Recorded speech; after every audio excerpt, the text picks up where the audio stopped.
അന്താരാഷ്ട്ര ഡിസൈൻ ദിനം എന്നാണ്? ഏപ്രിൽ 27. 1963 ഏപ്രിൽ 23 ലണ്ടൻ ആസ്ഥാനമാക്കി ഇന്റർനാഷണൽ കൗൺസിൽ ഓഫ് ഡിസൈൻ രൂപം കൊണ്ടതിന്റെ സ്മരണാർത്ഥം 1995 മുതൽ ദിനാചരണം നടന്നുവരുന്നു. ഏപ്രിൽ 26 കോഴിക്കോട് അന്തരിച്ച പ്രശസ്ത ചലച്ചിത്രകാരൻ MGS നാരായണൻ ഇന്ത്യൻ ചലച്ചിത്ര ഗവേഷണ കൗൺസിലിന്റെ മുൻ ചെയർമാനാണ്.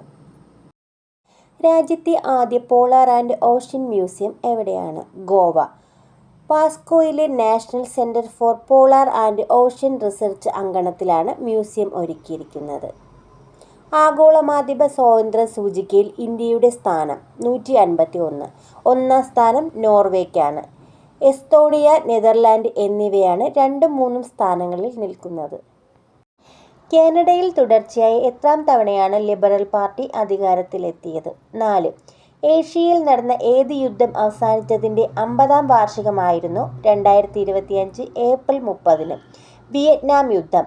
ദക്ഷിണ വിയറ്റ്നാമും കമ്മ്യൂണിസ്റ്റ് ഭരണത്തിലായിരുന്ന ഉത്തര വിയറ്റ്നാമും തമ്മിലുണ്ടായ സംഘർഷത്തിൽ US ഉൾപ്പെട്ടതോടെയാണ് യുദ്ധം ആരംഭിച്ചത്. ലോക മാധ്യമ സ്വാതന്ത്ര്യ ദിനം എന്നാണ്? May 3. Reporting in the Brave world in the impact of artificial intelligence on press freedom and the media എന്നായിരുന്നു 2025 ദിനാചരണ വിഷയം.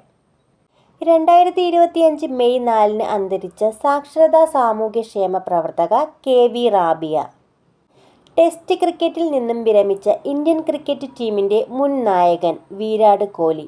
ഏറ്റവും കൂടുതൽ ടെസ്റ്റുകളിൽ ഇന്ത്യൻ ടീമിനെ നയിച്ച ക്യാപ്റ്റനാണ്. 68 ടെസ്റ്റുകളിൽ 40 എണ്ണത്തിൽ ജയം നേടി 7 ഇരട്ട സെഞ്ചുറികളും ഉണ്ട്.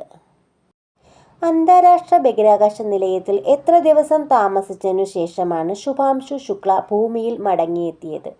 18. പോക്കുവരവ് ദിനങ്ങൾ കൂടി ചേർത്താൽ ആകെ 20 ദിവസമാണ് ശുഭാംശു ഉൾപ്പെടെ ആക്സിയം 4 ദൗത്യം നീണ്ടുനിന്നത്. ജൂൺ 25 ദൗത്യം നിലയത്തിലേക്ക് പുറപ്പെട്ടത്.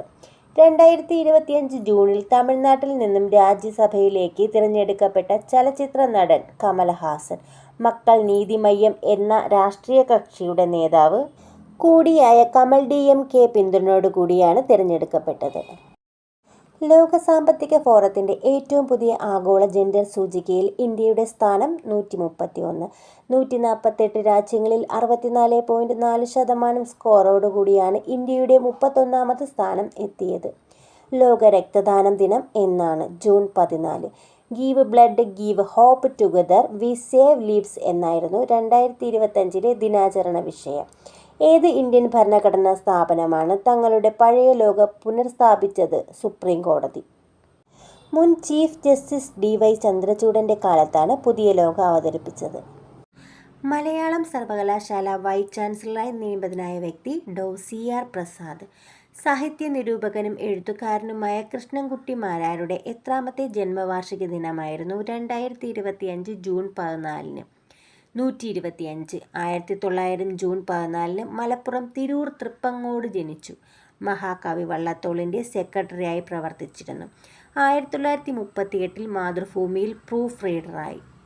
അർബുദത്തെ പ്രതിരോധിപ്പിക്കാൻ കഴിയാവുന്ന 6 നെല്ലിനങ്ങൾ വികസിപ്പിച്ചത് എവിടെയാണ്? International Rice Research Institute, Philippines.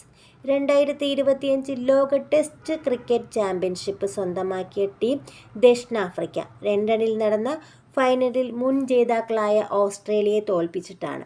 വിജയികളായ ദക്ഷിണാഫ്രിക്കയ്ക്ക് 31.05 കോടി രൂപ സമ്മാനം ലഭിച്ചു. G7 രാഷ്ട്ര നേതാക്കളുടെ 59ാം ഉച്ചകോടി നടന്ന രാജ്യം Canada. US, Britain, France, Italy, Germany, Canada, Japan എന്നിവയാണ് G7 രാജ്യങ്ങൾ. പ്രത്യേക ക്ഷണിതാവായ ഇന്ത്യയെ പ്രതിനിധാനം ചെയ്ത് പ്രധാനമന്ത്രി നരേന്ദ്രമോദി പങ്കെടുത്തു. അന്താരാഷ്ട്ര യോഗാ ദിനം എന്നാണ്? ജൂൺ 21. ആന്ധ്രാപ്രദേശിലെ വിശാഖപട്ടണത്ത് പ്രധാനമന്ത്രി നരേന്ദ്രമോദിയുടെ നേതൃത്വത്തിൽ യോഗാ ദിനാഘോഷം നടന്നു. Yoga for one earth one health എന്നായിരുന്നു 2025 ദിനാചരണ വിഷയം.